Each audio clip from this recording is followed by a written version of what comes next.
I think Terraria, the board game, is bad. In fact, I'm confident enough to open the video with me saying so, which I have done. I think it's bad in a way where you can make an entertaining board game video just picking apart the kind of bad that it is, which is its own kind of blessing. The game is not enjoyable, but at least it's fun to talk about. So let's. If you're not familiar with Terraria, don't worry, you're not alone, neither am I. I've done some due diligence and purchased the video game, tried it, and had some fun. It's nice. You wander around a procedurally generated world, gather resources, craft them into gear, dig underground, and slay beasties that harass you. The one thing I have learned about Terraria is that it has a really dedicated fan community, and one of their favorite things about Terraria is when people equate it to Minecraft. Apparently, they are entirely happy to have someone call the game 2D Minecraft. Now, I am no expert, but whilst these games fall into the same genre, there are obvious points of divergence. But listen, I am not gonna quibble. If the fans are calling it 2D Minecraft, who am I to disagree? Terraria was published all the way back in 2011, and it feels like it, not in the sense that it is dated, but in the sense that it is an incredibly millennial-coded game. One of the items in it is a pwn hammer, original PWN spelling for that extra authenticity. I hope you're getting a clear sense of what we're dealing with here. It's good. Pwn is an aged word for 2011, but let's forget about that for a second, because a decade and a half later, after gathering up a whopping £1.6 million sterling on Kickstarter and rocking an 8.0 rating on BGG, we have Terraria, the board game, pwn hammer included. Wow, that's a lot of money and a lot of rating, and here I am making a video about it without having completed one full play. Wild! One does wonder, where did it all go wrong? And for whom? And also, are BGG ratings just meaningless? Never mind, let's not get distracted, there's a lot to go over, let me show you some brief rules. Terraria, the board game, is a cooperative deck building game. On your turn, you'll draw 4 cards and play them to do whatever it is the card says. If a card has a green dot,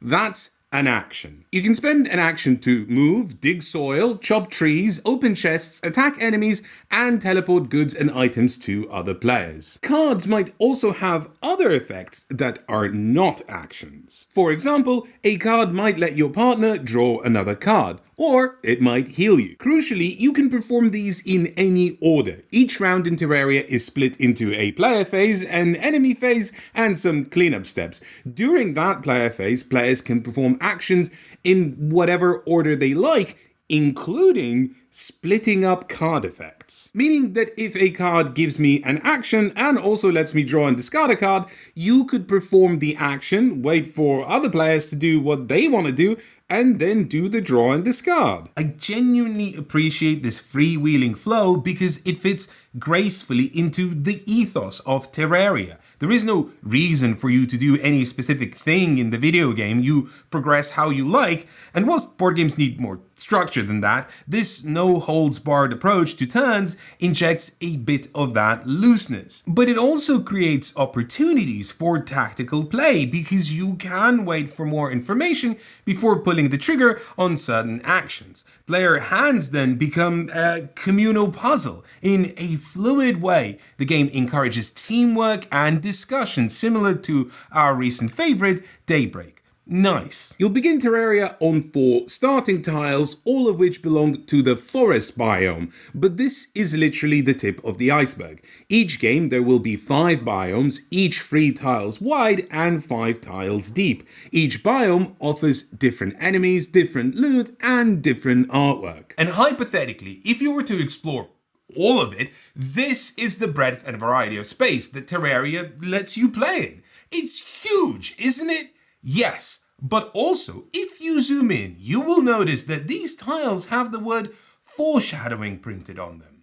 How strange. Some actions are slightly more involved than just spending the action point. Both mining and chopping wood converts that action point into mining and chopping points based on the tool you are holding. A starting copper pickaxe converts these at a 1-to-1 ratio, but later tools might jumble these numbers in funky ways. And again, there is a surprisingly open feeling system to how all of this works. Let's say I had a pickaxe that gave me 4 mining points. If I only used up 2 mining points to mine this iron, I can still hold the other 2 virtual mining points until the end of the player phase, walking around, doing actions on other cards until I decide to use it again, potentially topping it up with other mining actions. Finally, you can perform free actions, which there is a whole bunch of, but of note are things like placing ropes, platforms, and crafting. That's right, crafting is the focus of Terraria,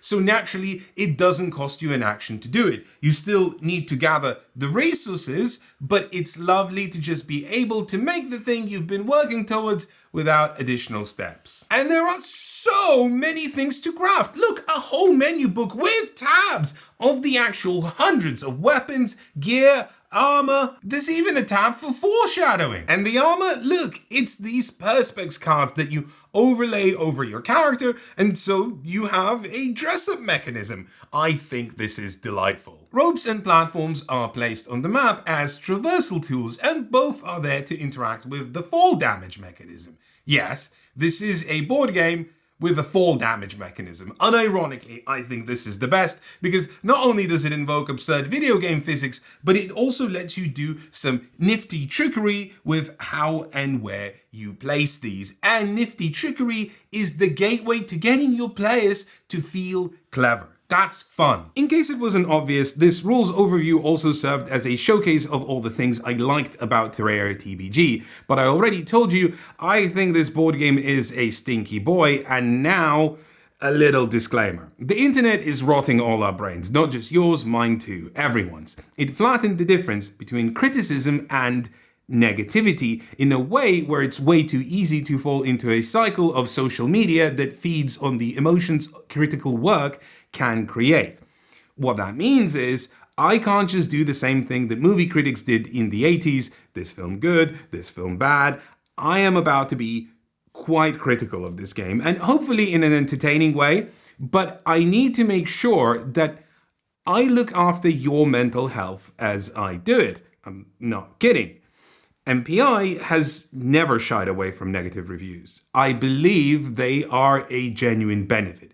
But if I do a negative review, the algorithm will suggest other negative reviews, or worse yet, people who make negative slop. I know this happens because there's so many people that complain that we only ever do negative reviews.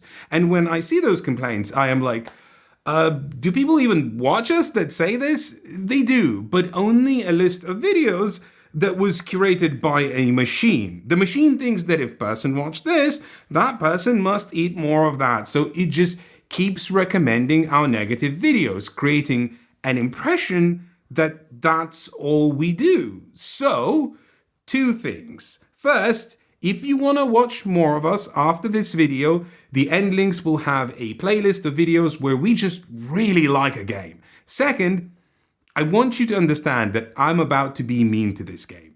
But that does not mean I am trying to be mean to the people that made this game. I think they made a lot of bad decisions, and I will be critical of them. But I genuinely believe that this critique is beneficial. It deepens viewer perspectives on game design, it helps them parse and understand why they enjoy some games and not others. And I also hope that in some way it does help paper forward games. Just don't let videos like this become your diet.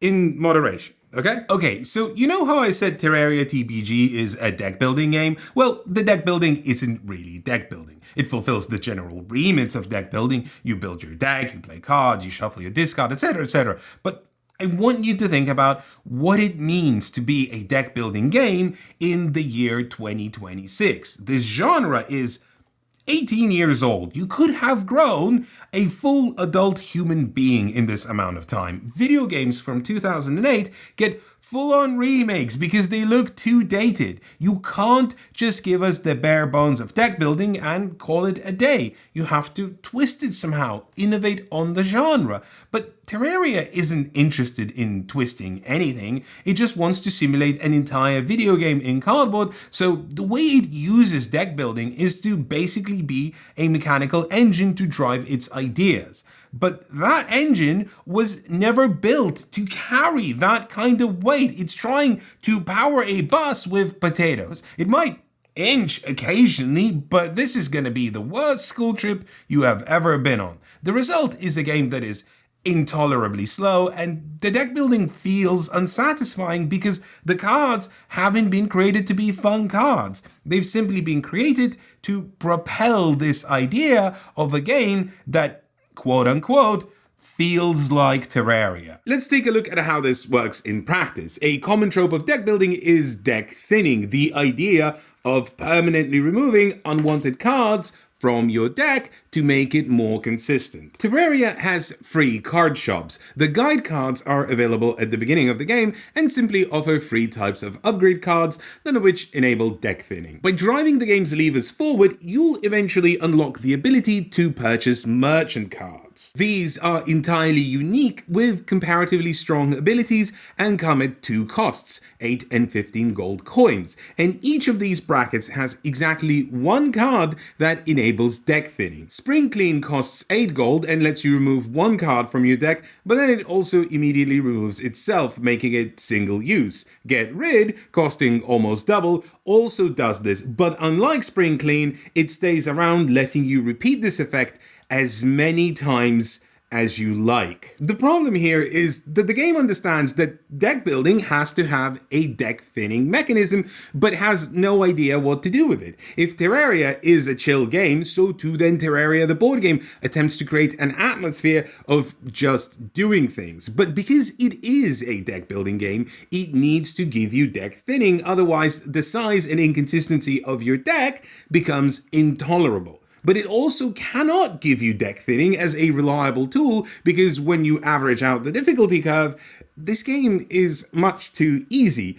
A constant supply of deck thinning will create monstrous decks that will reliably circumnavigate every challenge the game poses. Thus, you have two cards that can perform deck thinning, one that works exactly once and another that will work every time you draw it, but only for one player. Meaning, in a 4-player game, one player can craft the deck they want, trimming it to a lean, mean, do-everything machine, whereas other players will have to satisfy themselves with the few instances of deck thinning they'll get as rewards for completing objectives. In the late stages of the game, you will unlock an NPC, which is basically just a permanent new assistance rule for the game that will allow you to thin your deck. You can do it once every round for free, and then once more by paying money, which at this point is only useful for fulfilling certain objectives. So, twice per round,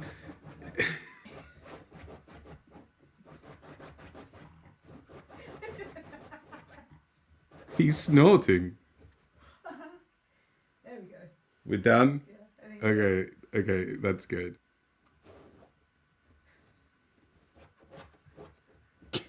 You can do it once every round for free, and then once more by paying money, which at this point is only useful for fulfilling certain objectives, so twice per round. This is a stark contrast. For a large portion of the game, deck thinning is table scraps the game tosses to starving mouths, but then right at the very end, Ebenezer wakes up a new man and lavishes us povos with a goose. It comes far too late for it to have any meaning, and this 180 twist feels more like a design cheat rather than design leverage. Deck thinning is a problem that many deck building games have to reckon with. It's a powerful tool that, if mismanaged, can make any system trivial, but it is also a core tenet of the genre, and how you handle it is a telltale sign of the strength of the design. Terraria's answer is to basically bypass this issue with a shortcut, curtail availability and call it a day, rather than leverage this problem into a creative solution. So far, I've described 2 of the card shops, and the third one isn't exactly a shop, it is a pile of unique reward cards tiered into 5 levels. You'll receive random cards from here as a prize for winning combat, opening chests, or completing objectives. Now you have a system that neglects the ability for you to curate your deck, but also stuffs random cards into it, meaning your deck is just whatever the game throws at you, which then eliminates the core appeal of deck building. Contrasted to an excellent game like Slay the Spire and its board game adaptation, and the gulf is so vast. One system is synonymous for being Moorish because every play is another chance at crafting some monstrosity that is unique and quirky and made by you. Another, based on a game about crafting, uses deck building in a system that actively does not want you to craft your deck. And in case you were wondering, yes, the reward cards have exactly one more card that will let you thin your deck. It's in the highest reward tier, meaning you will have a small chance to access this deck thinning tool at the end of the game, which is obviously where deck thinning is strongest. The game has various status effects: fire, ice, and poison. Ice is a particularly pernicious one because if you get iced, you will draw 1 less card for the next 2 rounds. But that's okay, because you've trimmed your deck to only include effective cards. Oh. A loot card in our game gave me the ability to ignore all 3 status effects. Once, if I had it in my hand, or forever if I kept it in my special ready slot, which can always store 1 card between rounds. I want you to understand what a card like that does to a game. At the bottom of the entire world is the underworld layer, where lava and the most dangerous beasts roam the land. Even getting there is a significant investment of actions, but your reward is Hellstone, the resource that will let you craft the best gear. Risk, reward, right? Not only do you have to have specialist tools to mine Hellstone, but you will also suffer the effects of fire, which makes you lose 2 health immediately. Having a card like that in your arsenal undermines this entire system. Suddenly, it doesn't matter that you take fire, it doesn't matter that you can't thin your deck, you just have to have this 1 card forever ready, and that's it. There's nothing else you need to worry about. In summary, the deck building in Terraria is a superficial engine to invoke the DiCaprio pointing at the TV meme. It's just like Terraria, but it doesn't innovate or leverage deck building tropes to complement the themes and motifs of Terraria. When the game does give you powerful tools, they completely undermine the game's challenges, rendering them inert. There is no design here, it's just things stacked on top of other things. It functions, but only as a tower of blocks. Chuck anything at it, and it immediately collapses under its own weight. I am so very consciously aware that there will be some person, maybe even the people who made this game, saying to me that I don't get it, because that's what Terraria is. It's not a game about tension, you just do things. But if they're allowed to build towers made out of blocks that are just there to be demolished, by divine right, I am allowed to build a straw man. I cannot emphasize how stark a shift happens between the start of Terraria the board game and the end of Terraria the board game. The rules are the same, but experientially I am playing 2 different things. The beginning of Terraria relies on both efficiency and luck in a way that makes you feel you're maybe actually trapped in the wilderness, and whether you make it out alive or not is far from a foregone conclusion. This is less dorky video game and more Bear Grylls. It's giving naked and afraid, but you're actually naked and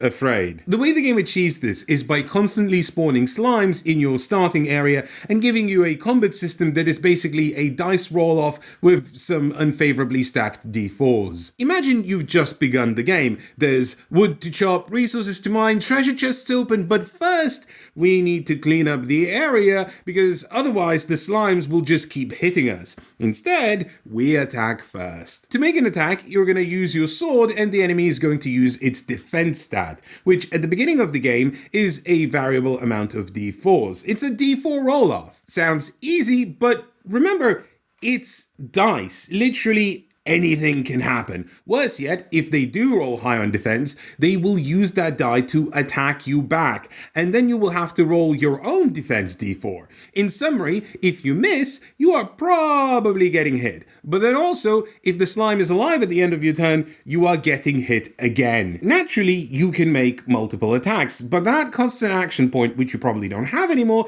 since you spent your actions walking to the slime. And if you do have an action point and you miss again, because dice, you will get hit even more. The penalty for death isn't particularly massive. You lose any consumables you had and some money, which isn't great, but entirely livable. The actual penalty is spawning you back in the starting zone, which, I mean, this map is small now, but imagine the full map at the end of the game. That could be a real bummer. Finally, you have to advance the threat marker. This is the only way you lose Terraria, advancing the threat marker to 10. It advances by 1 every time you die, and also every couple of rounds. However, if you're fighting a boss, the threat marker advances by 2. To cut the rules short, what all of this means is that threat is cumulative, and whilst there are ways to lower it, early game deaths can spiral the situation out of control and end your session before it even got off the ground. So far, you've spent 2, maybe 3 hours, depending how much of looking up rules you needed to do, on a tightrope of efficiency where you need to roll dice well to have a chance at winning. Now that that part is over, welcome to Terraria, baby! The rest of the game is here, and it is long and boring. The icing on the goo is that there exists the Slime King, an early game boss that spawns as soon as you dispatch 5 slimes. Meaning that fighting slimes is just bad all around. You might die, and even if you don't die, you'll summon the boss, and then you'll still probably die, but with a worse penalty, because remember, fighting boss means the threat advances more. You are not ready for this, so if not fight, then flight. Enter the magic of houses. Once you scrounge up enough resources, you can construct your first abode. And here's a trick you can do. Once you construct your shed, you can start digging underneath it. And because the wood of the house is made out of some sort of a slime repellent material, they cannot enter the house. So if you create a narrow tunnel underneath, you have access to the more lucrative underground world, and the slimes can't get to you. Here is where I have to give it to Terraria the board game, even though this hour-long early game escapade is directly cribbed from like the first 2 minutes of the video game, it feels like a magic trick. It's not something the game advertises. You have to put this idea together yourself. You do get a bonus for building your first house, so you're certainly incentivized to do it, but if you realize you can dig underneath and avoid many of the game's early dangers, it makes you feel smart. Nice. The biggest advantage of not having to fight slimes is that you delay the summoning of King Slime, letting you find more resources to craft into better gear. The boss will summon itself eventually, there's a second timer, but by then you're hopefully better prepared. And once again, because fights in this game are silly dice roll-offs, it could really swing either way. Bad luck can end your session early, but if you do survive with threat to spare, well, that's kind of the terminus of danger. First of all, there are no more bosses. Well, that's a lie. There are 5 more bosses, but none of them have mandatory spawning conditions. You can summon and defeat them for special gear, and defeating the Wall of Flesh will win you the game instantly, but there is no need to do any of it because spawning a boss is just purposefully making the game more difficult. The way you win Terraria is by either defeating the Wall of Flesh or completing an objective chain. These are a set of 10 tasks grouped into 4 categories: fighting, mining, crafting, and exploring. You can and should prioritize one of them, but doing other sets gives you rewards like setting back the threat meter, so double dipping is not a waste of time. Bosses, don't help with that unless your chosen objective chain is fighting. In other cases, they actively hinder this progress by accelerating the clock, and whatever gear they do deposit for defeating them is not worth the risk. Additionally, this combat system is simple to a fault, and by fault, I mean it does not account for progression in the game. The thing about dice is that the more dice you roll, the more probability becomes a bell curve. What this means is that the more you gear up, the more you can predict outcomes. Even if the enemy is equally matched, knowing the odds gives you an edge. And even if you miss, because the enemy only ever retaliates with one die, the retaliation mechanism becomes a trivial nuisance rather than a die or do affair. The result of all of this is a game with a mismatched tone. First, you claw for survival, and then you dawdle as every mechanism the game has painstakingly introduced to you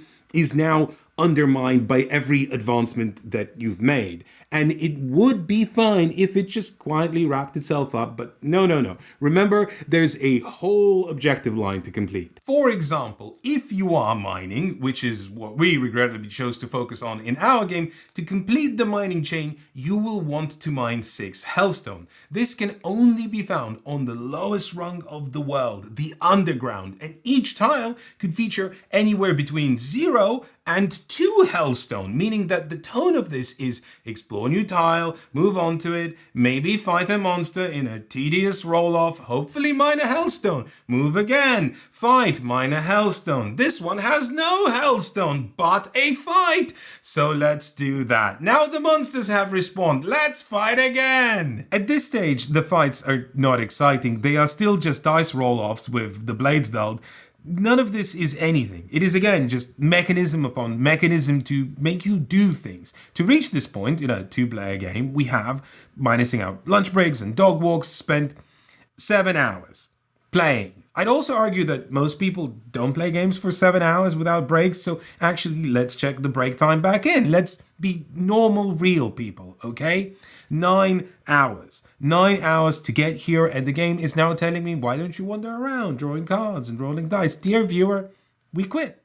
There and then. We couldn't realistically justify spending more time with Terraria the board game because, frankly, we desperately needed to be doing anything else. The question I want to answer right now is, how did we get here? How do you end up with a game that takes 9 hours from start to not even finish? And this isn't a campaign, there is no save system, this is just a single session of Terraria the board game. Like, you were here for Twilight Imperium or 1817, but you're not. You're playing a regular deck building game with roll to hit to resolve fights. To answer this, we must return to the Pwn Hammer, because believe it or not, it is the key. In the video game, the Pwn Hammer is an item you get for defeating the Wall of Flesh. In the board game, however, there is no sense to have such a reward because defeating the Wall of Flesh is it. In what world does it make sense to hand out a reward for a game that has literally finished? Well, I did mention that the board game also has the Pwn Hammer, but there is no way to obtain it, nor does it actually do anything, aside from being foil. It is then here to simply say, look, we know you should get a Pwn Hammer when you defeat the Wall of Flesh, and because that's what happens in the video game, this is what will happen here too, even if it makes no sense. This then reveals the game's entire design philosophy. Everything is sacrificed at the altar of being just like the video game. There is a servile devotion to the source material which guides the shape of the game like a fickle deity. If in each Terraria playthrough there are 5 biomes, so too in the board game. If it has the surface, underground, cavern and underworld layers, so too in the board game. If the cavern layer is twice as large, well, we'll double it here as well. But wait, we also need to make each biome distinct, each have its own enemies, loot. Also, this is a game about digging down, so we need to make each tile full of traversable spaces. Once you factor all that in, you create a play area that is absurdly large and filled with meaningless interaction points.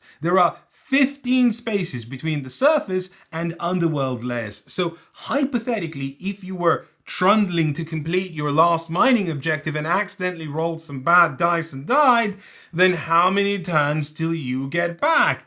And that is assuming a straight path down. The game knows this, and to circumvent that, it gives you teleportation pylons that still cost 4 action points to activate, which is probably half the action points you have in a round during endgame. There is so much space and so little of you, a vast map filled with nominally different things, but only in the sense that one stat might be slightly different than another. Movement in this game takes so much time, especially horizontally. There is no reason to go from here to here, not unless an objective dictates it. So all this space feels wasted. I keep wondering what this game would look like if it was abstracted, if there were only one column in a biome instead of 3, if movement cost an action to move between tiles rather than squares. How many hours of playtime would that shave off? 2, 3, 6? Honestly, I think that's feasible. I think that if Terraria wanted to, it could have been a 2-3 hour game, and it would have been way more exciting for it. This has been on my career bucket list for some time now, to review a game I've not even finished. If you want to discount everything I say because of that, that's okay with me. That's valid. You should do that. If you feel like it, follow your gut. One of the most frequent questions we get asked is how many times we've played something which, listen, I get the desire to know that, I'm not an animal. Our hobby values depth, and let me tell you, this game is so deep you literally have to dig for hours to reach the bottom. But Terraria will not offer me anything that is going to change how I feel about it. It will not change my perspective or opinion if I play it more. I won't learn anything here. This is a game that measures movement in squares, but then has separate rules for measuring attack range with a range ruler. Why does that make sense? If I keep playing it, I will just keep finding more things like that don't make any sense to me, and I'll just hate it more. And at the end of the day, the deck building just isn't that interesting. The game is just too long, and it does not justify its length. I think it's important here to remember the many things that the game does right. Its approach to fluid turns is inspired, and its adherence to the source material is evident. I think folks who love Terraria and don't have a lot of experience with board games will be smitten with the absurd amounts of references and similarities. There is a comfort and joy in it. I just don't want those same people to think that this is what board gaming is. That when you sit down for a session, you have to call in sick the next day because you've sat in a room for the entire day and didn't look after yourself. I cannot imagine asking any of my friends to try this. Elaine agreed to play it because it's her job. I dare not ask her for a second playthrough. It could severely impact our relationship, and I'm only half joking. I don't know how I would convince people to sit down for a 9-hour deck building game. Forget the rulebook that needs a massive rewrite. Forget the weird tone changes. Forget the we can get it down to 6 hours because we're experienced. It's just a non-starter. It doesn't make sense. This was a game with promise, and it was undone by one cardinal mistake. It wanted to be video game : the board game, and it ended up as merge. Well, what a note to end on. When I told our viewers on Discord that this was going to be a negative review, many folks suggested that we could end the video with footage of our dogs to counterbalance things. So, here's never before seen footage of Sydney as a puppy. Of course, if you'd like to join our Discord, you know what's happening here, a plug for our Patreon. Listen, we're not like most other board game review channels. We don't make money off of sponsored playthroughs or Kickstarter previews. We don't even accept review copies. You might appreciate that kind of work, and, well, we rely on viewers like yourself supporting us. And as promised, here's a playlist of our main channel videos where we just talk about games we really like. See you soon.